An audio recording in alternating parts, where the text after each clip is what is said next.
Hello everyone, welcome to my channel that is NEET physics. NEET preparation जो कोई भी student करना चाहता है और एक ऐसा चैनल जो है वो तलाश कर रहा है जहां पर उसको सारा का सारा सिलेबस जो है नीट के पर्सपेक्टिव से उसको कवर करवाया जाए with the help of notes, with the help of concept and with the help of questions and with the help of mock test. So this is the right channel. So make sure कि अगर कोई student इस channel के ऊपर नया है तो इस चैनल को जरूर सब्सक्राइब कीजिए एंड इसको उन स्टूडेंट्स के साथ जरूर शेयर कीजिएगा जो कि 11th क्लास में है, 12th क्लास में है या नीट प्रिपरेशन जो है वो कर रहे हैं। यूनिट्स एंड मेजरमेंट चैप्टर हमने शुरू किया था एंड यहाँ पर हम फुल चैप्टर को यहाँ पे बहुत ही डिटेल में पढ़ रहे हैं with the help of notes and with the help of questions. ठीक है, यहाँ पर हमने अभी तक जो पढ़ा है that is physical quantity, types of physical quantity, unit के बारे में पढ़ चुके हैं, fundamental drive quantity, system of unit के बारे में पढ़ चुके हैं। ये सारे के सारे टॉपिक जो है हमने कर लिए हैं। सो अगर किसी बच्चे ने ये वीडियोस नहीं देखी हैं तो मेक श्योर कि चैनल की प्लेलिस्ट में जाकर आप ये लेक्चर जो है वो देख सकते हैं। आज का जो हमारा यहाँ पे टॉपिक रहने वाला है that is significant figures.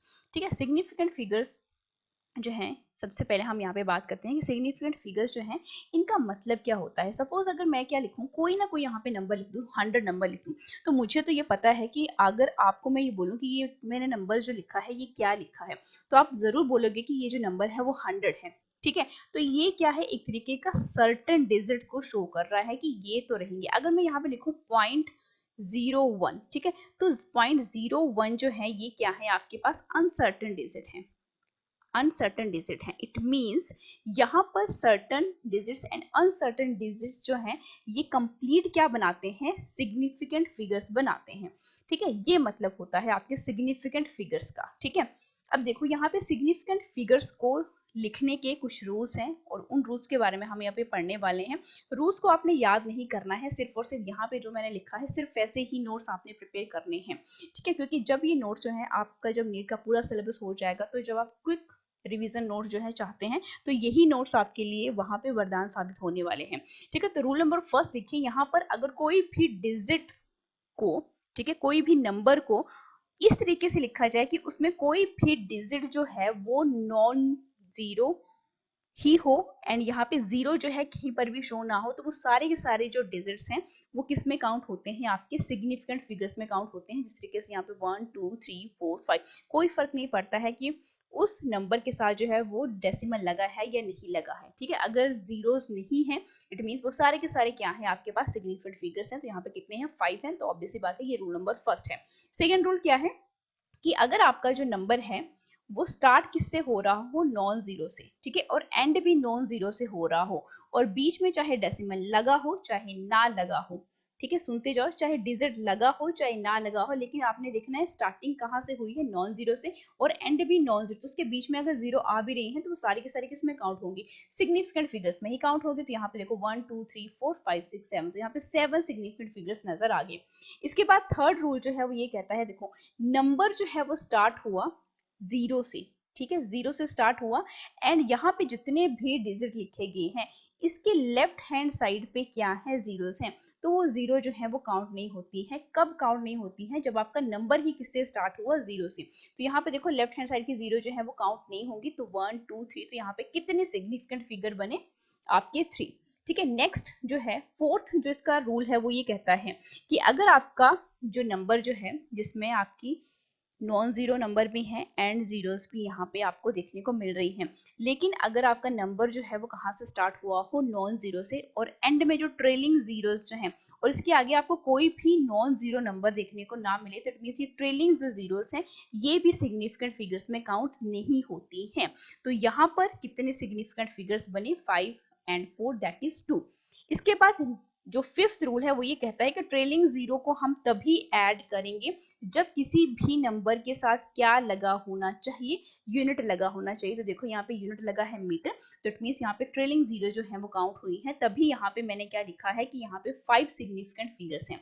Six rule जो देखो यहाँ पे क्या कहता है कि अगर आपके पास देखो आपका नंबर जो है वो कहाँ से स्टार्ट हुआ, नॉन जीरो नंबर से, और एंड में आपकी ट्रेलिंग जीरो भी है, लेकिन यहाँ पे डेसिमल लगा है एंड डेसिमल के राइट हैंड साइड के ऊपर क्या है, नॉन जीरो नंबर है एंड साथ में ट्रेलिंग जीरो है, तो ये भी किस में काउंट होता है, आपका सिग्निफिकेंट फिगर्स में काउंट होता है। तो यहाँ पे देखो 1 2 3 4 5 6, तो यहाँ पे कितने सिग्निफिकेंट फिगर्स बने, 6। अब सेवंथ जो लास्ट रूल है वो ये कहता है कि आपके पास 10⁻1 हो, 2 हो, 3 हो, तो ये सिग्निफिकेंट फिगर्स में काउंट नहीं होंगे।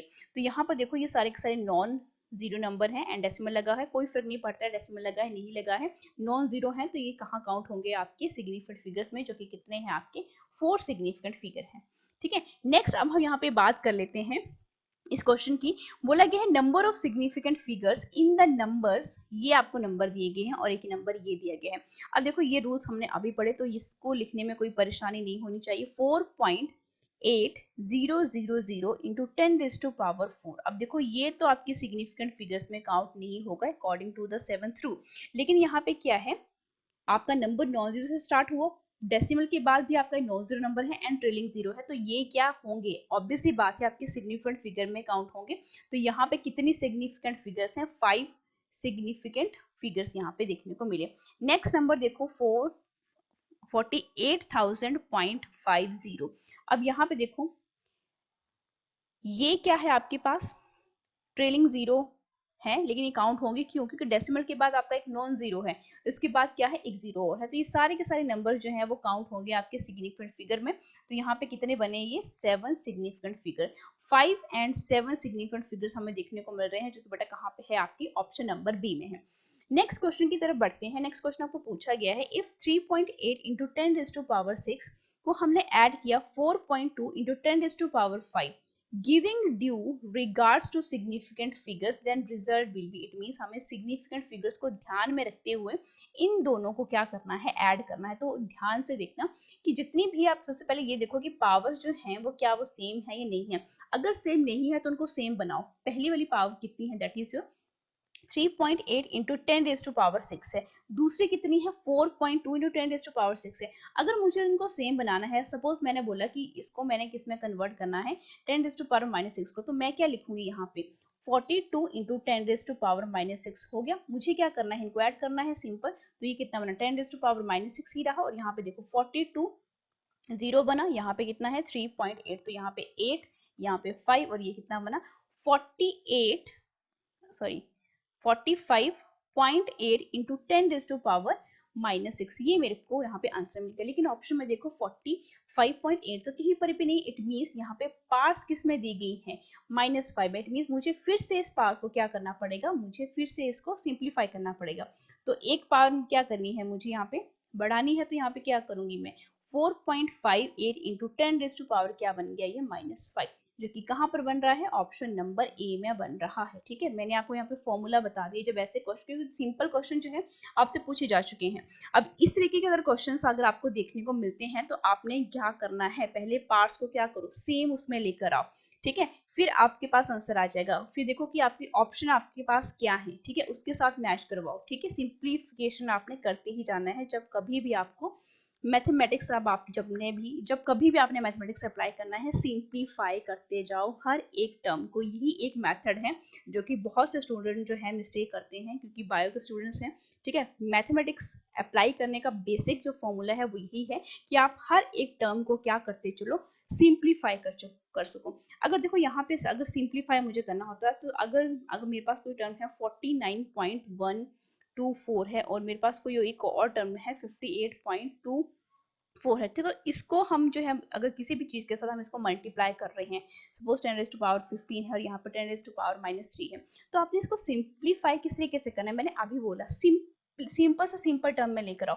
तो मैं इसको 14 में अप्रोक्सीमेटली मैं इसको क्या लिख सकती हूँ, 50 इंटू 10⁻15 लिख सकती हूँ। इसको मैं क्या लिख सकती हूँ, 58 ही रहने दे सकती हूँ। ठीक है, क्योंकि यहाँ पे 2 है।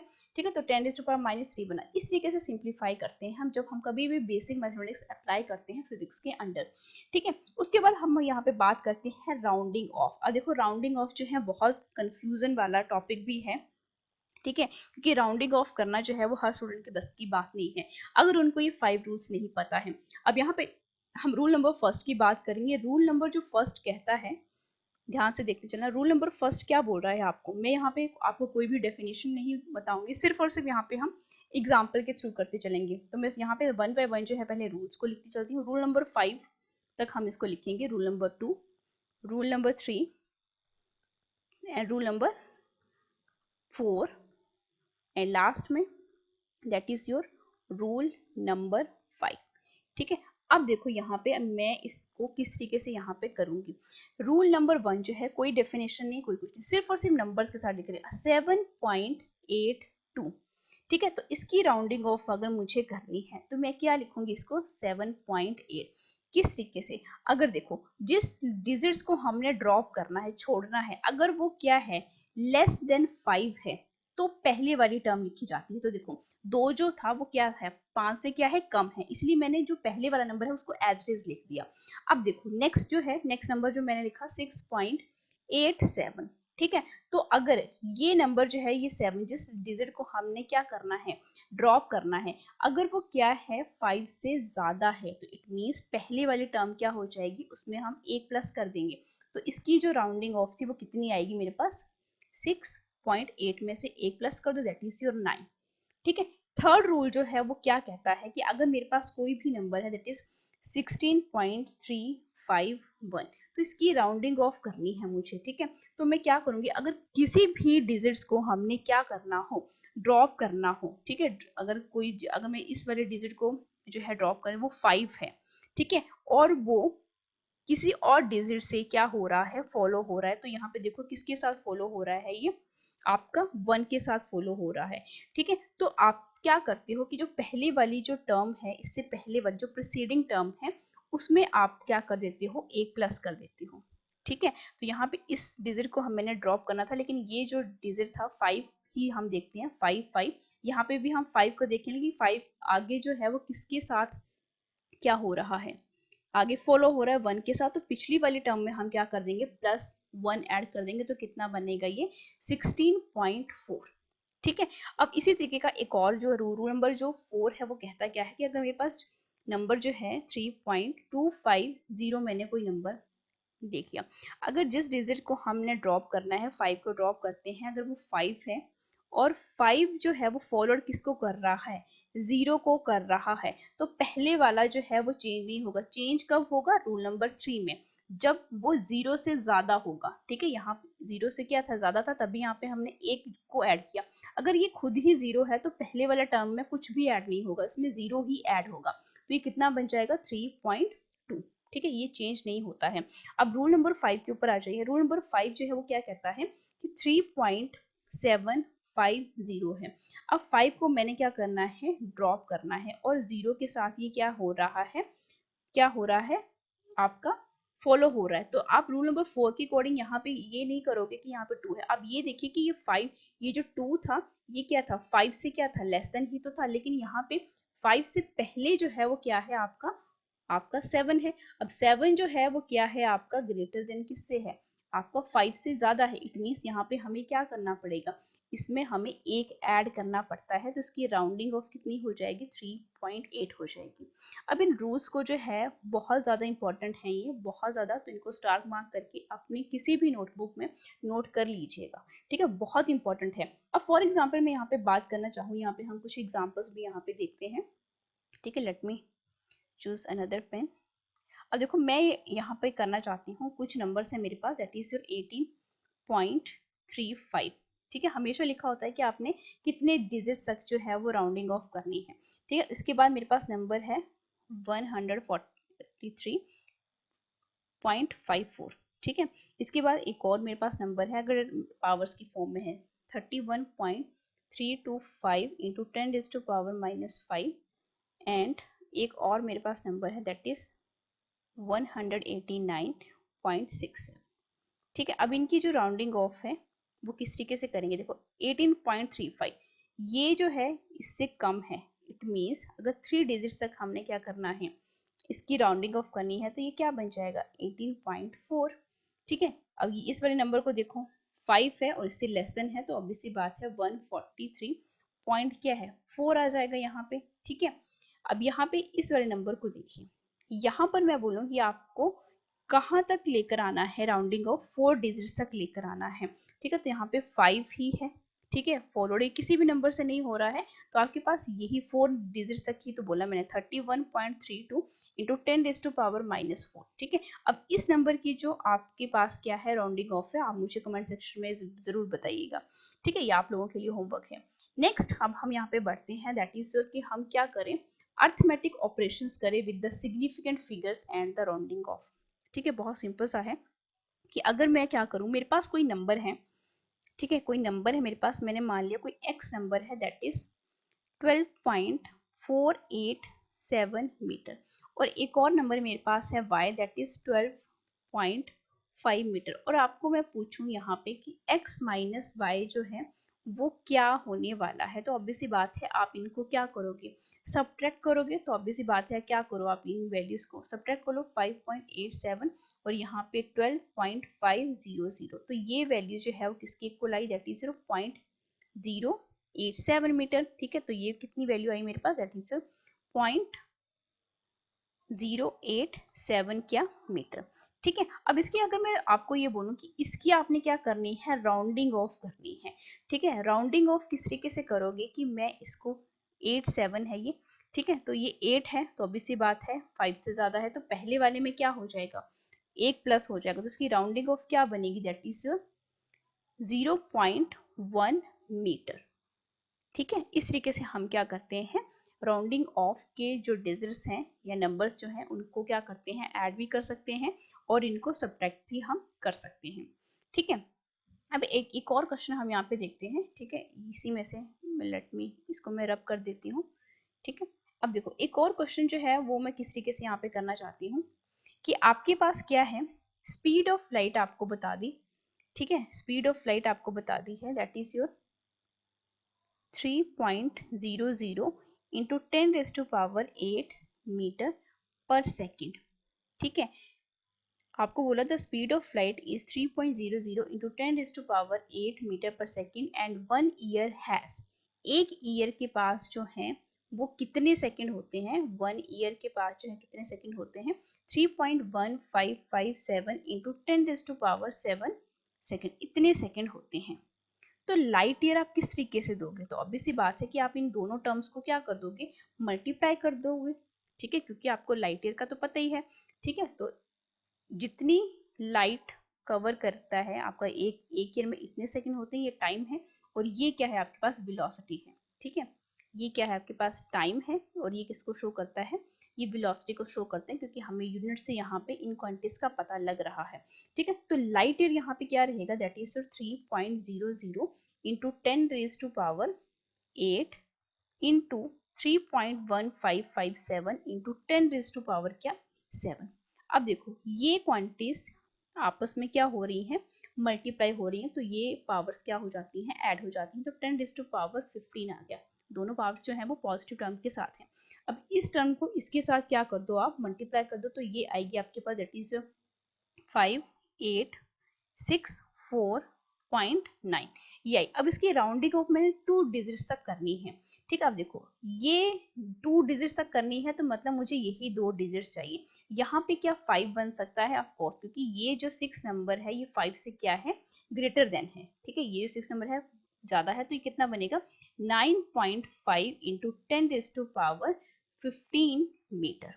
ठीक है, यहाँ पे हमने मल्टीप्लिकेशन जो टर्म्स हैं उनकी राउंडिंग ऑफ किस तरीके से करते हैं, ये भी हमने यहाँ पर सीख लिया है। ठीक है, अब नेक्स्ट कुछ क्वेश्चन को भी हम यहाँ पे करके देखते हैं, ताकि आपका जो है कॉन्सेप्ट और ज्यादा क्लियर हो जाए। ठीक है, अब ये एनसीईआरटी एग्जाम्पल का क्वेश्चन है, आपको बोला क्या गया है, मास एंड वॉल्यूम जो है आपको बॉडी के दिए गए हैं, आपको डेंसिटी जो है मटेरियल की, जो भी आपकी बॉडी का मटेरियल है उसकी निकालनी है इन करेक्ट सिग्निफिकेंट फिगर्स में। ठीक है, ध्यान से देखिए, चलो तो आपको इतना तो पता है कि आपकी जो डेंसिटी है वो किसकी इक्वल रहती है, जब हम बात करते हैं डेंसिटी की, डेंसिटी रहती है मास अपॉन वॉल्यूम। ठीक है, तो मास कितना बोला गया है ये, ठीक है, दैट इज 4.237 ग्राम। नीचे आपके पास क्या है, वॉल्यूम, वॉल्यूम किसमें दिया गया है, 2.5 पर सेंटीमीटर का क्यूब। ठीक है, 2.5 सेंटीमीटर क्यूब। अब देखो यहाँ पे जब हम इनको डिवाइड करेंगे तो आपके पास ये आएगा, दैट इज 8496.1।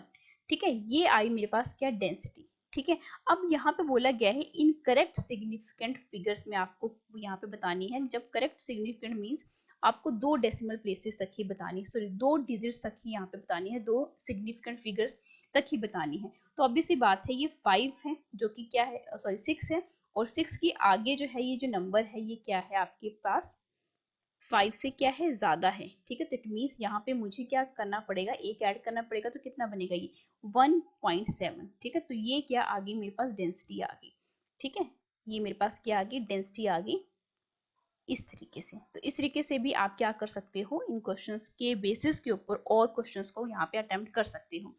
नेक्स्ट अब हम यहाँ पे बात कर लेते हैं, that is your accuracy and precision. अब देखो, जब हम बात करते हैं एक्यूरेसी की एंड जब हम बात करते हैं प्रिसीजन की, ठीक है, इन दोनों टर्म्स में जो है कंफ्यूजन जो है वो क्रिएट होता है।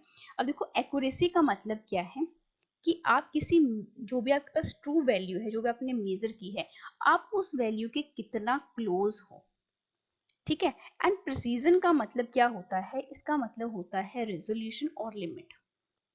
रेजोल्यूशन और लिमिट जिस किसी में भी आपकी फिजिकल क्वांटिटी जो है वो मेजर की जा रही है, ठीक है। अब यहाँ पर हम एग्जाम्पल, एक ही एग्जाम्पल लेंगे जिसमें हम ये सारा का सारा जो कॉन्सेप्ट है वो समझ जाएंगे। अब बेसिक सा मैंने आपको क्या बताया कि आपकी जो एक्यूरेसी है वो क्लोजनेस को शो करती है, ठीक है, क्लोजनेस को शो करती है, जो कि आपकी एक्चुअल वैल्यू या ट्रू वैल्यू जो है वो फिजिकल क्वांटिटी की उसके साथ उसकी आसपास ही रहनी चाहिए, ठीक है। तो ये क्या आपकी इंडिकेट करती है, आपके क्लोजनेस क्या शो करती है, ये शो करती है आपकी रिलेटिव फ्रीडम फ्रॉम एरर की, कोई भी यहाँ पे जो एरर जो है आपके रिलेटिव, ठीक है, फ्रीडम है वहां पे, ठीक है। अगर हम रिड्यूस करेंगे एरर्स को, इट मीन्स आपकी मेजरमेंट जो है वो क्या हो जाएगी, और ज्यादा एक्यूरेट हो जाएगी।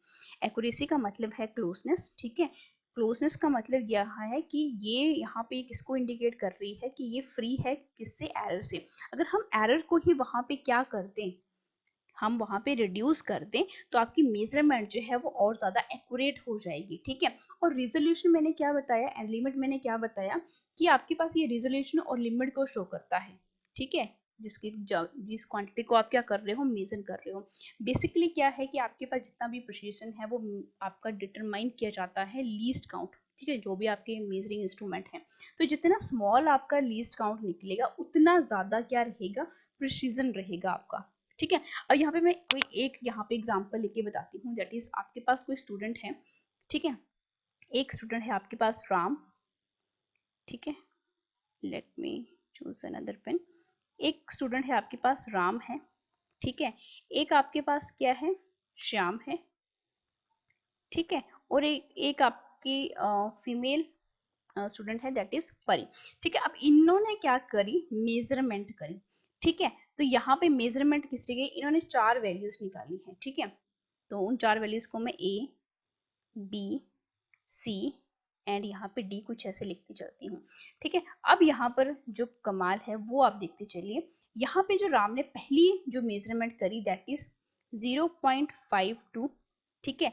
दूसरी उसने करी 0.51, 0.50 एंड 0.51, ठीक है। शाम की जो मेजरमेंट्स हैं जो मैं लिख रही हूँ 5.16, 0.515, 0.514 एंड 0.515 एंड परी की जो कैलकुलेशंस हैं that is 0.521, 0.520, 0.520 and again 0.520।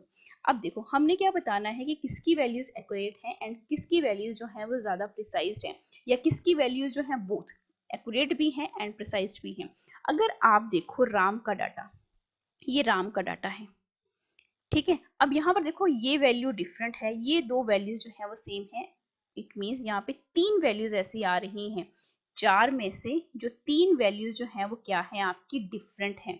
It means यहाँ पे हमें क्या शो कर रहा है कि ना ही तो ये प्रिसाइज्ड है और ना ही तो ये क्या है, एक्यूरेट है। इट मीन्स यहाँ पे हर एक वैल्यू जो है वो क्या आ रही है, डिफरेंट आ रही है, ना ही तो ये क्लोज है किसी भी। अब इनका क्या ले लो आप, यहाँ पे मीन भी निकाल सकते हो आप, ठीक है। तो जो एवरेज वैल्यू आ रही है आपकी वो क्या नहीं आ रही है, एक्यूरेट नहीं आ रही है, ना ही तो ये क्या है, प्रिसाइज्ड है और ना ही तो ये क्या है, नाइदर प्रिसाइज्ड और ना ही तो ये क्या है आपकी एक्यूरेट है, राम की वैल्यूज।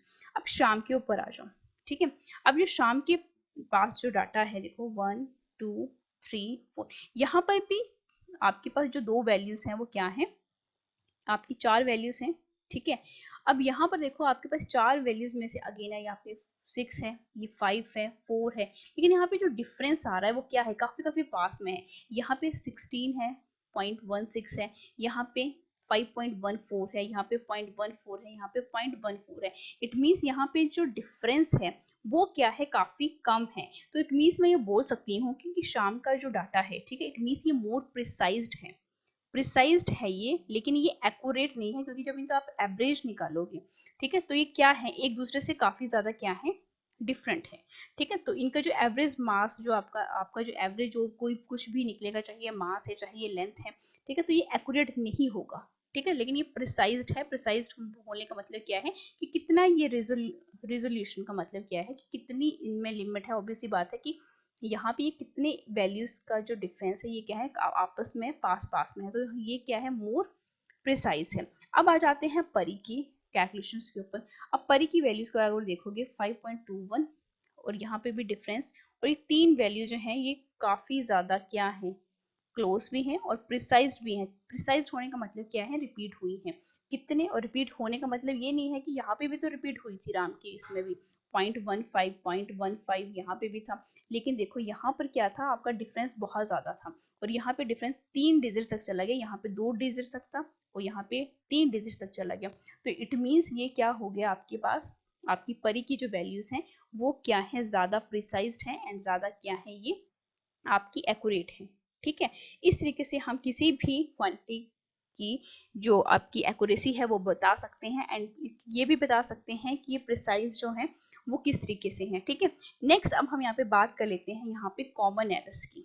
ठीक है, कॉमन एरर्स की यहाँ पे जब हम कभी भी बात करते हैं तो आपके पास आपने देखा होगा कि बहुत से आपको यहाँ पे एरर्स जो है वो देखने को मिलते हैं। ठीक है, अब जो आपके पास जितने भी एरर्स आपको देखने को मिलेंगे, ठीक है, सबसे पहली बात तो ये है कि आपको किस किस टाइप की एरर्स देखने को मिलते हैं। कुछ पर्सनल भी रहते हैं, ठीक है, कुछ आपके जो होते हैं वो आपके इंस्ट्रूमेंट की वजह से भी होते हैं। ठीक है, अब यहाँ पे मैं अगर जनरल टर्म में आपको ये कहूँ कि कॉमन एरर्स जो है जो आपको जनरली आप देखते हैं, तो पहला जो एरर है वो तो है आपका इंस्ट्रूमेंटल एरर। ठीक है, इंस्ट्रूमेंटल एरर इस बार जो है नीट के एग्जामिनेशन में आपके एरर से ही क्वेश्चन बना था। ठीक है, तो ऐसा नहीं है कि आपसे इन्हें सिलेक्टेड टॉपिक्स ही करने हैं, आपको पूरा नीट का सिलेबस जो है वो यानी पूरी एनसीईआरटी की जो साइंस है, फिजिक्स है, वो आपको पढ़नी ही पड़ेगी।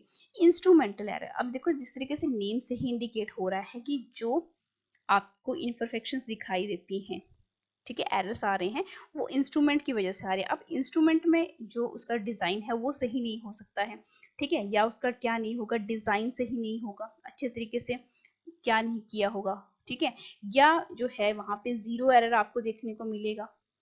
ठीक है, इन द विंग्स जो केस है, ये सारे के सारे मोस्ट क्या है, आपके इंस्ट्रूमेंटल एरर्स हैं। ठीक है, जो कि इंस्ट्रूमेंट की वजह से अराइज होते हैं।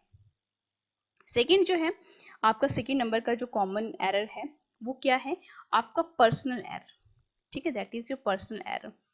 अब पर्सनल एरर भी आप यहाँ पर सिंपल सी लैंग्वेज में आप ये बता सकते हो, जो कि पर्सनल एरर जो क्या है, जो ह्यूमन जो है अगर कोई एक्सपेरिमेंट अच्छे तरीके से परफॉर्म नहीं कर रहा है, अच्छे तरीके से केयर से उसने कोई क्या नहीं पकड़ा है, प्रोसीजर जो है फॉलो नहीं किया है, ठीक है, या उसने जो है वो प्रॉपर सेटिंग करके नहीं रखी है, या जो भी वैल्यूज उसको किसी एक्सपेरिमेंट में शो हो रही हैं तो वो उसने इनकरेक्ट आपने क्या करी है, नोट डाउन करी है, तो इसकी वजह से भी आपके पर्सनल एरर देखने को मिलते हैं। ठीक है, तो पर्सनल एरर में हमें कौन कौन से आपको एरर्स देखने को मिलते हैं, जैसे कि ह्यूमन की केयरलेसनेस है, ह्यूमन की केयरलेस की वजह से, या proper lack of proper setting, lack of proper setting कि इंस्ट्रूमेंट की जो सेटिंग है वो ही क्या नहीं करी है, उसने अच्छे तरीके से सेट नहीं करी है।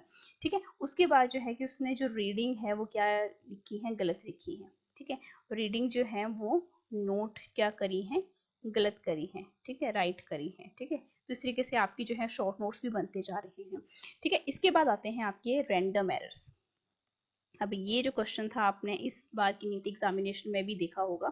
ठीक है, रैंडम एरर्स जो हैं, ऐसे एरर जो कि आपके साइन के साथ या साइज के साथ जो रिलेट करते हैं। ठीक है, साइज एंड साइन के साथ। अब देखो साइज और साइन का क्या यहाँ फर्क है, अगर आपकी एक्सपेरिमेंट में टेम्परेचर एकदम से क्या हो गया, फ्लक्चुएट कर गया, ये नीचे गिर गया, वोल्टेज सप्लाई एकदम से ऊपर चढ़ गई, तो ऑब्वियस सी बात है कि टेम्परेचर का जो साइन है ऊपर चला गया प्लस, नीचे चला गया नेगेटिव, ठीक है, वोल्टेज की सप्लाई कम ज्यादा हो गई, ठीक है, या मैकेनिकल वाइब्रेशन जो है, ठीक है, इनकी वजह से आता है। तो यहाँ पर हम ये भी मेंशन कर देते हैं कि किसकी किसकी वजह से होता है, कि जो फ्लक्चुएशंस हैं अनप्रिडिक्टेबल फ्लक्चुएशंस फ्लक्चुएशंस ठीक है, फ्लक्चुएशंस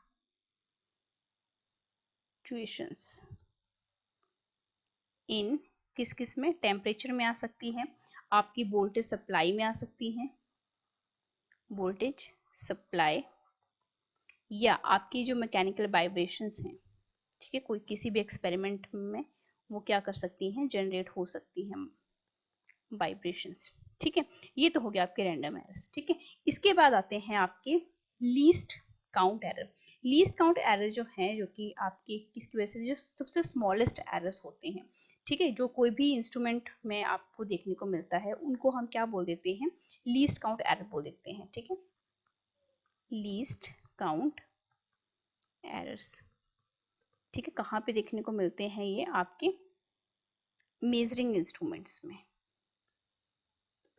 मेजरिंग इंस्ट्रूमेंट,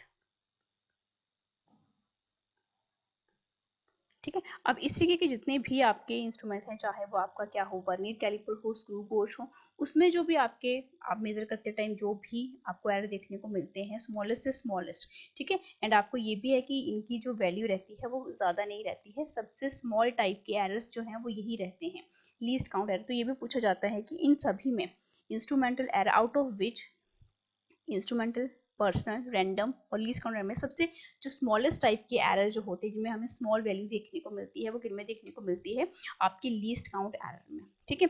अब लीस्ट काउंट जो एरर्स हैं उनको हम मिनिमाइज कर सकते हैं बाय यूजिंग इंस्ट्रूमेंट, जो कि बेटा काफ़ी ज़्यादा किसके होंगे, जो कि हमें प्रिसाइज्ड वैल्यू दे, जिनकी प्रिसीजन वैल्यू जो है वो काफ़ी ज़्यादा हो, ठीक है। रेजोल्यूशन जो है एंड जो भी आपकी इम्प्रूविंग जो एक्सपेरिमेंट टेक्निक्स हैं, ठीक है, उस तरीके से जो इट मीन्स आप इनको किस तरीके से मिनिमाइज कर सकते हो, कि अगर आपके पास क्या हो, हाई प्रिसीजन हो,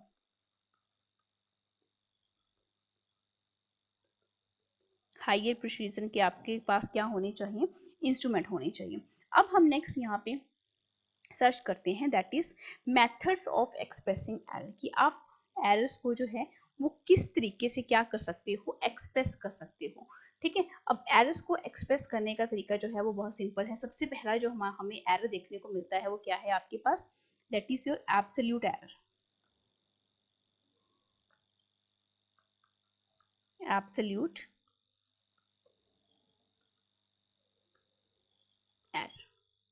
अब जब हम बात करते हैं कभी भी एब्सोल्यूट एरर की, ठीक है, एब्सोल्यूट एरर का मतलब क्या है, कि आपके पास चाहे जितनी भी क्वांटिटीज दी गई हो, ठीक है, उनका आपने क्या निकालना है, आपने डिफरेंस निकाला, और जो आपके पास जो ट्रू वैल्यू है, ठीक है, तो मैं ये बोल सकती हूँ कि आपका जो एब्सोल्यूट एरर है, ये मैग्नीट्यूड क्या है, magnitude of the difference between the true value of the quantity and the individual measurement value, उसको हम क्या बोल देते हैं, एब्सोल्यूट एरर बोल देते हैं, ठीक है। एब्सोल्यूट एरर जो है वो क्या है, दैट इज योर डिफरेंस। अगर आपके पास कोई भी क्वांटिटीज है, मैंने यहाँ पे मान लिया कि आपके पास जो है इसको हम मेजर करते हैं डेल्टा ए के साथ, ठीक है। अब ये जो है आपके पास जो क्वांटिटीज हैं वो क्या हो सकती हैं, A1, A2, A3, सोन कितनी भी हो सकती हैं, AN तक मैंने यहाँ पे मान लिया, ठीक है। तो इन सभी का जो मीन निकलेगा, ठीक है, एंड मीन जितना भी हमारे पास निकलेगा, तो मैंने मीन जो मान लिया वो कितना मान लिया, that is your A mean, ठीक है। और मीन हम किस तरीके से निकालते हैं, इन सभी का क्या कर देंगे, हम सम कर देंगे, ठीक है। ए मीन किस तरीके से निकलता है, A1, A2 so on to बेटा AN डिवाइडेड बाय कितने नंबर ऑफ टर्न्स हैं, इनका जो मीन है, एंड ये जो फर्स्ट वैल्यू है, इसका जो डिफरेंस आएगा, हम इसको क्या बोल रहे हैं, एब्सोल्यूट एरर बोल रहे हैं। इट मीन्स अगर मैं इसको लिखना चाहूँ तो मैं इसको कैसे लिखूंगी, अगर A1 में अगर मुझे निकालना है, ठीक है, इस तरीके से तो हम रिप्रेजेंट करते हैं। अगर मैं क्या लिखूं कि डेल्टा A1 इस क्वांटिटी में कितना आ रहा है, तो मैं इसको कैसे लिखूंगी, जो मैंने मीन निकाला पूरे का, एंड किस में निकालना है, A1 में, तो A1 लिखूंगी। अगर मुझे एब्सोल्यूट एरर निकालना है A2 में, तो मैं क्या लिखूंगी, सबसे पहले मीन माइनस कितना आ जाएगा, that is your A2 and so on. यहाँ करते करते मेरे पास क्या आ जाएगा, AN which is equivalent to A mean minus AN। तो इस तरीके से हम क्या निकालते हैं, एब्सोल्यूट एरर हम यहाँ पे निकाल लेते हैं। अब नेक्स्ट जो एरर आता है that is your mean absolute error. ठीक है, मीन एब्सोल्यूट एरर, ये जो आपका जो कॉन्सेप्ट है हम यहाँ पे एग्जांपल के थ्रू जो है, क्वेश्चन के थ्रू हम यहाँ पे करेंगे ताकि आपको और अच्छे तरीके से यहाँ पे समझ में। अब मीन एब्सोल्यूट एरर जो है वो किस तरीके से निकलता है। अब जितने भी आपने ये जो एब्सोल्यूट एरर निकाले, इनका आप क्या ले लो, मीन ले लो, तो उसको हम क्या बोल देते हैं, मीन एब्सोल्यूट एरर बोल देते हैं, जिसको हम किस तरीके से रिप्रेजेंट करते हैं, डेल्टा ए मीन। ठीक है, जो कि किसके इक्वल रहेगा, आपके पास इन सब का मीन ले लो, that is delta A1 plus mod magnitude निकालते चलो इनका। ठीक है, A3 delta A3 plus so on delta AN। ठीक है, दिस इज डेल्टा AN। तो मैं इसको थोड़ा सा यहाँ पे क्या करती हूँ, यहाँ पे स्पेस नहीं है, ठीक है, तो मैं थोड़ा सा इसको plus so on delta AN का मॉडुलस डिवाइडेड बाय क्या, n। ठीक है, इस तरीके से हम पास क्या आ जाता है, मीन एब्सोल्यूट एरर यहाँ पे हमें देखने को मिल जाता है। ठीक है, अब नेक्स्ट हमारे पास जो एरर है that is relative error. Third type का जो एरर है that is relative error. Relative error जो है वो बहुत सिंपल है, इसके बाद जो परसेंटेज एरर है वो और भी ज़्यादा यहाँ पे सिंपल है।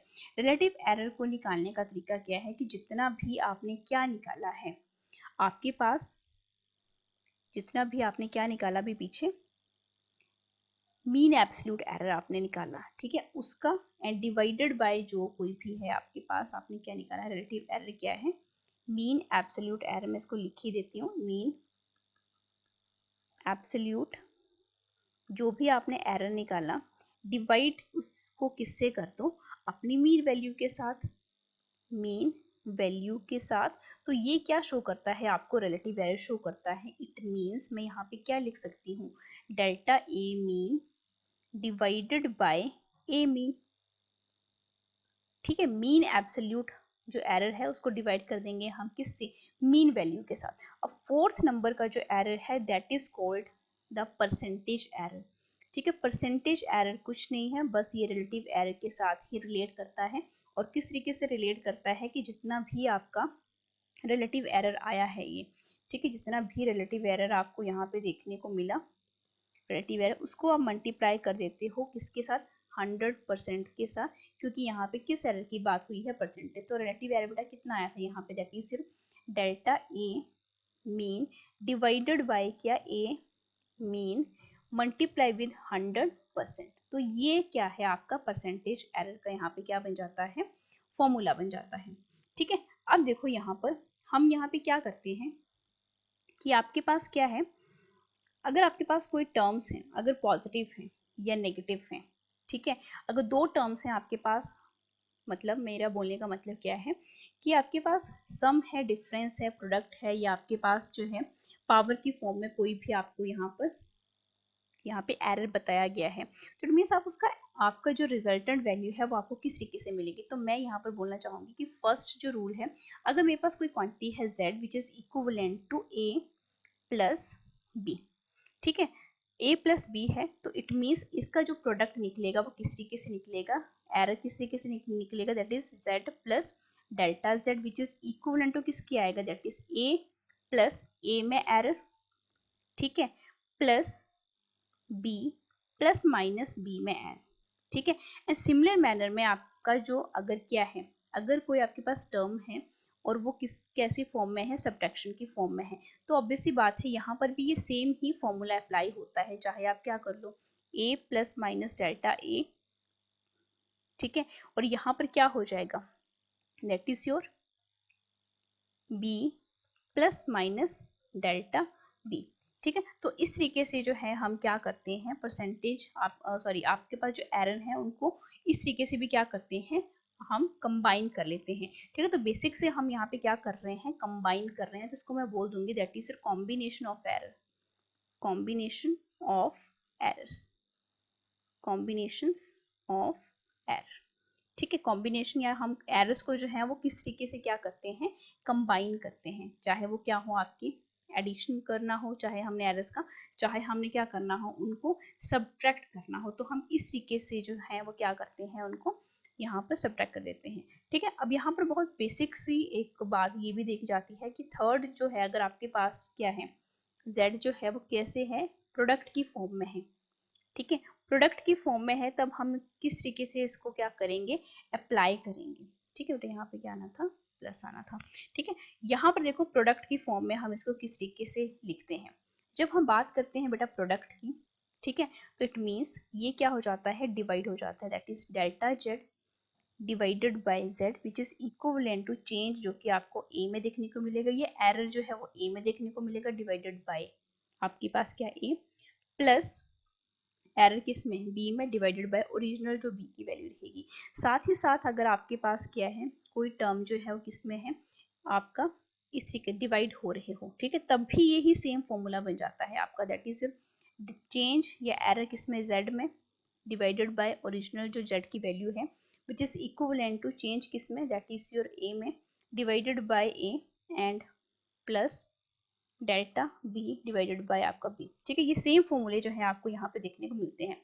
अगर आपके पास इन केस क्या है, फिफ्थ भी यहाँ पे एक रूल होता है, अगर आपके पास z जो है वो क्या है, a raise to power n है, तो ऑब्वियस सी बात है यहाँ पे जो एरर हम निकालेंगे वो किस तरीके से निकालेंगे, आपकी जो पार्ट्स है वो पहले क्या हो जाती है, मल्टीप्लाई हो जाती है। ठीक है, a रेज टू पावर यहाँ पे क्या आएगा, a आएगा। ठीक है, अब देखो यहाँ पर हम कुछ यहाँ पर क्या करते हैं, अब कोई एग्जाम्पल के तौर पे हम यहाँ पे समझते हैं कि ये जो क्वेश्चन जो है वो किस तरीके से किए जाते हैं।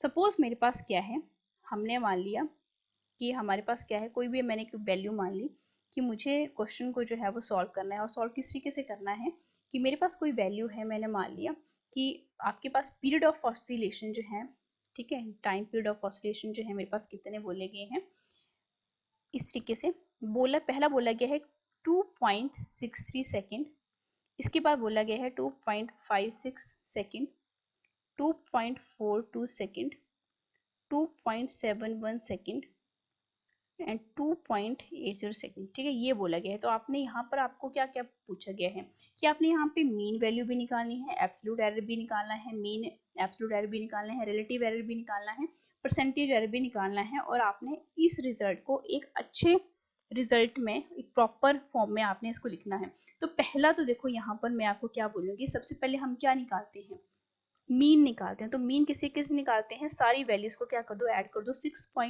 2.63 plus 2.565 plus 2.42 plus 2.718 plus 2.80 divided by क्या, कितनी नंबर ऑफ वैल्यूज है, 1 2 3 4 5 के साथ मैंने क्या कर दिया, इसको डिवाइड कर दिया, तो ऑब्वियस सी बात है कितना आएगा आपके पास 13.12 आया, डिवाइडेड बाय 5 अगर मैंने किया तो कितना बनेगा, ये आपके पास 426.2। ठीक है, ये मेरे पास आया। तो ये क्या है, हम किसका मीन निकाल रहे हैं, टाइम पीरियड का, तो ये किस में आया, मेरे पास सेकंड में। ठीक है, अब इसको मैं अगर इसका और सिंप्लीफाई कर लूँ, तो ये मैंने इसकी राउंडिंग ऑफ कर दी 2.62 सेकेंड। ठीक है, अब सेकंड पे मुझे क्या निकालना है, एब्सोल्यूट एरर निकालना है। तो ऑब्वियस सी बात है ये टाइम पीरियड है। ठीक है, तो यहाँ पर मैंने कैपिटल टाइम पीरियड बेटा कैपिटल्स में रहता है, टी जो है वो टाइम में रहता है। ठीक है, तो अब देखो टाइम पीरियड आपके पास क्या है, डेल्टा टी1 में कैसे निकालूंगी, जो मेरे पास मीन आया, मीन कितना आया 2.62, माइनस किसको करूंगी, ये मेरे पास टी1 है, ये टी2 है, ये टी3 है, ये टी4 है और ये टी5 है। तो कर दो इसको 2.63 जो कि किसके इक्वल आ रहा है, माइनस 0.01 सेकेंड। ठीक है, सिमिलर मैनर में डेल्टा टी2 जो कि क्या है 2.62 और दूसरी वैल्यू क्या है 2.65, तो बेटा इसको क्या करते चलो, सिंप्लीफाई करते चलो, 0.06 आ गई है सेकेंड। सिमिलर मैनर में डेल्टा 3, डेल्टा 4 एंड डेल्टा टी4 सॉरी टी5। ठीक है, टाइम पीरियड लिखते चलो, दैट इज कितना आएगा 2.62, इसमें भी 2.62 और 2.62, माइनस माइनस माइनस, और ये वैल्यूज कितनी है 2.425, यहाँ पे 2.718 एंड 2.80। ठीक है, तो सिंप्लीफाई भी करके आप लिख सकते हो, ये कितना है 0.20, यहाँ पे आया ये माइनस 0.09 सेकेंड, और यहाँ पर ये आया -0.18 सेकेंड। ठीक है, अब यहाँ पे जो थर्ड मुझे जो वैल्यू निकालनी है वो क्या निकालनी है, that is mean absolute error. Mean absolute error, mean absolute error. अब मीन एब्सोल्यूट एरर जो है किस तरीके से निकालते हैं, जो भी हमारे पास ये जो वैल्यूज आई इन सब का क्या ले लो, मीन लो, एंड इसको नंबर ऑफ टर्म्स के साथ क्या कर दो, डिवाइड कर दो। तो ऑब्वियस सी बात है कि पहली जो टर्म है 0.01 है, फिर 0.06 है, फिर 0.20 है, 0.09 है, 0.18 है। बहुत से स्टूडेंट क्या करेंगे, माइनस करते जाएंगे, लेकिन हमने यहाँ पे माइनस नहीं करना है।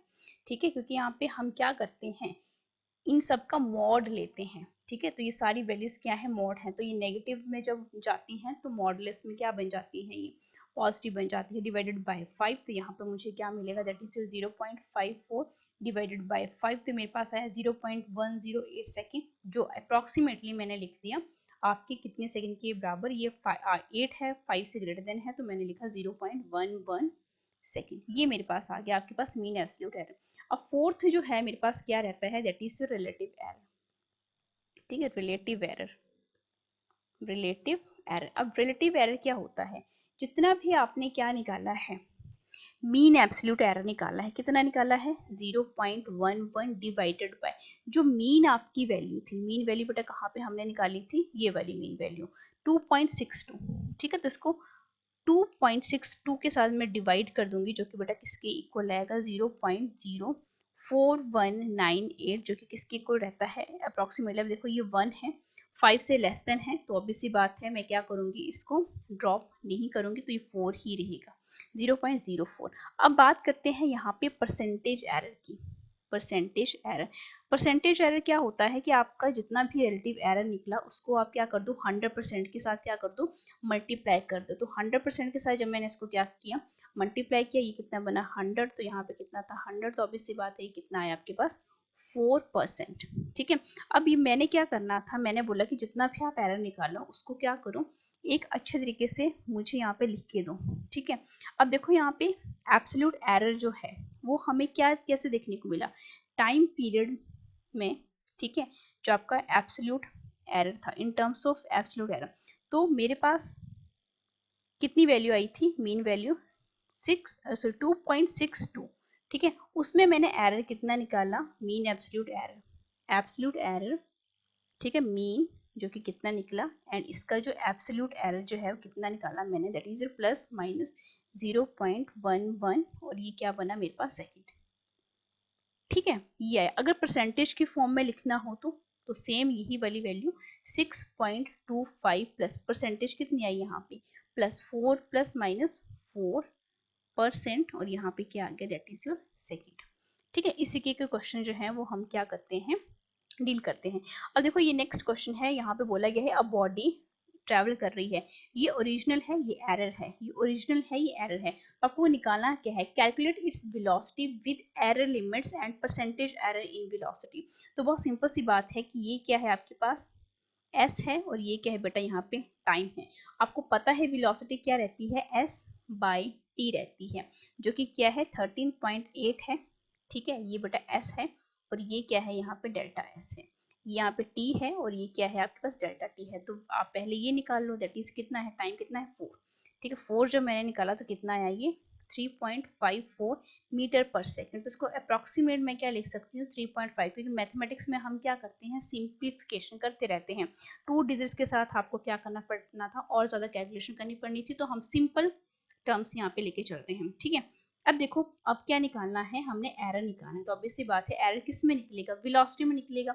वेलोसिटी में error divided by original velocity, which is equivalent to क्या, डिस्टेंस में आपका क्या एरर डिवाइडेड बाय आपका s, और एरर्स को हम क्या करते हैं, ऐड करते हैं। आपका एरर किस में, टाइम में, डिवाइडेड बाय आपका टाइम, जो कि किसके इक्वल रहेगा, डिस्टेंस में एरर कितना है 0.2 डिवाइडेड बाय ओरिजिनल डिस्टेंस कितनी है 13.8 प्लस टाइम में एरर कितना है 0.3, और ओरिजिनल टाइम कितना है दैट इज योर 4। ठीक है, ये मेरे पास आपको यहाँ पे देखने को मिल गया। अब देखो, अब यहाँ पर हमने क्या करना है, इन वैल्यूज को क्या करते चलो सिंप्लीफाई करते चलो। सिंप्लीफाई किस तरीके से करेंगे, ये इनका ले लो एलसीएम, फिर क्रॉस मल्टीप्लाई कर दो। ये क्या आएगा मेरे पास, दैट इज ये कितना बनेगा 4, तो एलसीएम 13.8 इंटू 4, ये इसके साथ मल्टीप्लाई होगा तो यहाँ पे 4 इंटू, तो इसको मैं डायरेक्ट कलेक्ट कर लेती हूँ 0.8, और यहाँ पर ये बना दैट इज 4.14। तो ये वैल्यू जो है मेरे पास कितनी आई 4.94 डिवाइडेड बाय कितना आया 13.8 इंटू 4। ठीक है, तो ये क्या बना 4 के साथ, हाँ ये कैंसिल हो गया, कितना बना 0.0895। ठीक है, ये वैल्यू मेरे पास यहाँ पे नजर आई। ठीक है, तो ये क्या है, एक तरीके का वेलोसिटी में चेंज आ रहा है यहाँ पे। ठीक है, वेलोसिटी में क्या आ रहा है, ये चेंज आ रहा है। ठीक है, calculate the change in velocity with error limits. अब देखो, अब हमने यहाँ पे क्या करना है कि आपके पास जो ये वैल्यू आई डेल्टा वी, ठीक है, v को दूसरी तरफ जाके क्या कर दो, मल्टीप्लाई कर दो, तो 0.0895 मल्टीप्लाई विद क्या वेलोसिटी। वेलोसिटी कितनी निकाली है आपने, दैट इज योर 3.5 निकाली मैंने यहाँ पे, जो कि मल्टीप्लाई करके मेरे पास कितनी आएगी अप्रोक्सीमेटली 0.31। ठीक है, अब देखो, अब वेलोसिटी में क्या करना है, मैंने ओरिजिनल वेलोसिटी कितनी निकाली 3.5, और इसमें एरर कितना निकला मेरे पास, एरर कितना निकला plus minus 0.31 metre per second. आपको बोला गया है कि आपने परसेंटेज एरर भी यहाँ पे क्या करना है, निकालना है। तो परसेंटेज एरर बेटा मैं यहाँ पे लिख देती हूँ। ठीक है, that is percentage error. Percentage error आप किस तरीके से निकालोगे, जो भी आपने एरर निकाला है उसको मल्टीप्लाई कर दो किसके साथ, 100% के साथ। ठीक है, अब देखो delta V divided by V, तो delta V divided by V जो है उसकी वैल्यू कितनी निकाली थी आपने, ये 0.0895 को मल्टीप्लाई कर दो किसके साथ, 100 के साथ, तो ये कितना आएगा, दैट इज 8.95। ठीक है, तो अप्रोक्सीमेटली मैं इसको क्या लिख सकती हूँ, 9% लिख सकती हूँ। ठीक है, तो हमने परसेंटेज की टर्म में भी हमने आप वेलोसिटी को परसेंटेज एरर की टर्म में भी लिख दिया, एंड इसकी जो एग्जैक्ट वैल्यू थी कि वेलोसिटी में जो है velocity with error limit, velocity with error limit भी हमने यहाँ पे क्या कर लिया है, इसको सिंप्लीफाई कर लिया है। अब देखो नेक्स्ट जो क्वेश्चन है, ये क्वेश्चन जो है सेम ऐसे ही है, बस आपने मुझे कमेंट सेक्शन में इसका आंसर बताना है। ठीक है, ये क्वेश्चन बहुत सिंपल है, सेम आपको फॉर्मूला भी बोला गया है। तो यहाँ पे क्या बन जाएगा, ये आपका एरर जो है, यहाँ पे मैं हिंट दे देती हूँ, that is delta B by V plus delta I by I. यहाँ पे देखो ये v है, ये डेल्टा v है, ये i है, ये डेल्टा v है। आपको what is the total error ही निकालना है। ठीक है, टोटल एरर क्या कर दो, यहाँ पे पुट करते चलो वैल्यूज को, कमेंट सेक्शन में मुझे आप इसका आंसर बता सकते हैं। अब देखो यहाँ पे जो इंपॉर्टेंट की पॉइंट्स है मैं वो यहाँ पे मेंशन कर देती हूँ। ठीक है, कि जब हम बात करते हैं एक्यूरेसी की, ठीक है, एक्यूरेसी की जब हम बात कर रहे थे इस पूरे चैप्टर में, ठीक है, तो वो किसको शो कर रही है, डिपेंड किसके ऊपर करती है, वो जो भी लीस्ट काउंट रहता है किसी भी इंस्ट्रूमेंट का। ठीक है, ये बात आपने याद रखनी, कई बार पूछा भी जाता है कि एक्यूरेसी जो है which one of the following factors के ऊपर डिपेंड करती है। आपको 4 पॉइंट्स दिए गए होंगे, तो वहां पे लीस्ट काउंट जो है इंस्ट्रूमेंट का, ठीक है, उसके ऊपर ये क्या करती है, डिपेंड करती है। अब देखो इसके बाद जो सेकेंड पॉइंट है वो कहता क्या है कि जितनी ज्यादा क्या रहेगी, एक्यूरेसी रहेगी, more the accuracy, तो ये किसको शो करेगी कि आपका एरर जो है वो क्या आएगा, जितना ज्यादा कम आएगा। ठीक है, जितनी ज्यादा रेजोल्यूशन जो है बढ़ती जाएगी लिमिट। ठीक है, दैट मींस आपका जो एरर है वो क्या होता जाएगा, कम होता जाएगा। ये मतलब है बोलने का। अब रिलेटिव एरर जो है, यहाँ पर हमने रिलेटिव एरर की बात करी थी। ठीक है, रिलेटिव एरर ये क्या है, एक तरीके की डायमेंशनल लेस क्वांटिटी है, क्योंकि सेम आपको यहाँ पे क्या देखने को मिल रहा है, रेशो जो है सेम क्वांटिटीज के देखने को मिल रहा है। तो ये क्या है, एक तरीके की डायमेंशनल लेस क्या बन जाती है, क्वांटिटी यहाँ पे देखने को मिल जाती है। इसके बाद हमने यहाँ पे सिग्निफिकेंट के ऊपर भी बात करी थी। तो सिग्निफिकेंट फिगर्स भी क्या करते हैं, आपकी सिग्निफिकेंट फिगर्स भी आपके किसके ऊपर डिपेंड करते हैं, लीस्ट काउंट जो भी आपके इंस्ट्रूमेंट का रहता है इसके ऊपर भी अप्लाई करते हैं। और ये क्वेश्चन इस तरीके से पूछा जा सकता है, which two quantities depend on the least count of the instrument, तो वो एक्यूरेसी है एंड आपका सिग्निफिकेंट है। ठीक है, अब यहाँ पर देखो आपके पास जितने भी नंबर ऑफ सिग्निफिकेंट फिगर्स आपने क्या किए हैं, चूज किए हैं वो डिपेंड नहीं करते हैं किसी भी तरीके से किसके ऊपर, यूनिट्स के ऊपर। ठीक है, does not depend on the units जो भी आपने क्या किए हैं, चूज किए हैं। ठीक है, तो ये क्या थे आपके कुछ important keep in memory points हैं जो कि आपने इस चैप्टर के रिगार्डिंग जो है वो नहीं भूलने हैं। अब देखो, अब एक और पॉइंट जो है मैं यहाँ पे मेंशन में को यहाँ पे याद आ रहा है कि आपके पास प्योर नंबर है, ठीक है, और अनमेजर्ड वैल्यू जो है, ठीक है, अगर मैं बात करूँ आपके पास, अगर आपके पास प्योर नंबर है, और प्योर नंबर को हम क्या बोलते हैं, अनमेजर्ड वैल्यू भी बोलते हैं, अनमेजर्ड वैल्यू भी बोलते हैं। इनके पास जो है किसी भी तरीके के सिग्निफिकेंट नंबर्स नहीं होते हैं। ठीक है, significant numbers and significant digits में बहुत ज़्यादा फर्क है। यहाँ पे मैंने क्या मेंशन किया, जो प्योर नंबर है आपके पास या कोई वैल्यू जो है वो मेजर नहीं हुई है, वो क्या, उसके पास किसी भी तरीके के सिग्निफिकेंट नंबर्स जो हैं वो नहीं होते हैं। ठीक है, तो ये है आपके कुछ important points, keep in memory point, जो कि आपने इस चैप्टर के रिगार्डिंग जो है वो क्या कर रखने हैं, याद रखने हैं। तो आज के लिए बस इतना ही, मिलते हैं आपके साथ एक नेक्स्ट टॉपिक के साथ जो कि रहने वाला है आपका वर्नियर कैलिपर को हम किस तरीके से मेजर करते हैं, स्क्रू गॉज की मेजरमेंट किस तरीके से देखते हैं। तब तक के लिए thank you so much, like share and subscribe for more videos.